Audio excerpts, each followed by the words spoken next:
I think there's a few. But that's so weird to think about, okay? That there is an entire generation now that kids are being named after comic book characters. Oh, yeah. I'll tell you a secret for your site. Have you met anyone who named their kid Iron Man? No one's named their kid Iron Man, but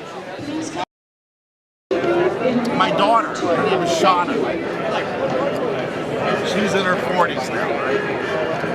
Shauna, don't get mad at him. He told your Don't age. get mad because You might want to believe that. Shauna was named after a stripper that was on an episode of the original Star Trek, The Gamesters of Triskelion. How does your wife feel about it? Well, my ex-wife. But no, that's the thing. At the time, she just said, "Oh, that's a pretty name." I go, "It's a hooker on Star Trek." Gene Roddenberry was probably banging her. I don't know, but it was like this chick with this giant. I mean, she was obviously some kind of stripper. I never saw her on any of her TV show again.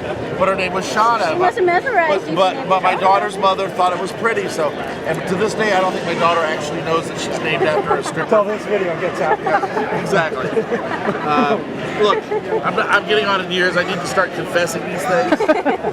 You know. I hear you're moving to the East Coast. I am. You must be a Facebook fan. No.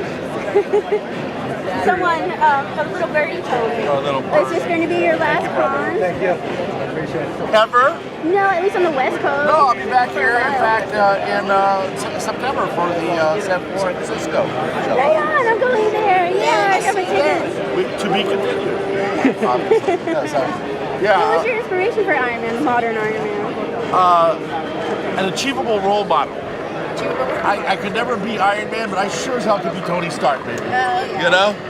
Tony Stark. You're looking snazzy Tony right Stark seemed to be an achievable role model. You know? And also, that's the character. When you get down to little boy fantasies, the real fantasy is we want all the money, the girls, all the toys, right? And that, to me, when I was growing up, that seemed like the real guy fantasy, not putting on armor and fighting Ultimo, you know what I'm saying? So, I guess the way I was grounded in my life, that seemed like the approach to basically make the stories about Tony Stark, not about Iron Man. You know, Iron Man was he your alter ego? No, because even in the movies, they were really good about that. Iron Man is simply a tool that he uses, you know? He's always Tony Stark, and that's what I brought to the game. Changing the emphasis from the guy, just the suit of armor, fighting along the Avengers stuff, to being about a real person, about a guy, flawed fellow, much like myself, but a real guy.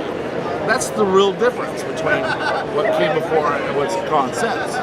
Is again, you understand that even in the movies, it's Robert Downey inside of there. Even though he's not in there, it's all CGI.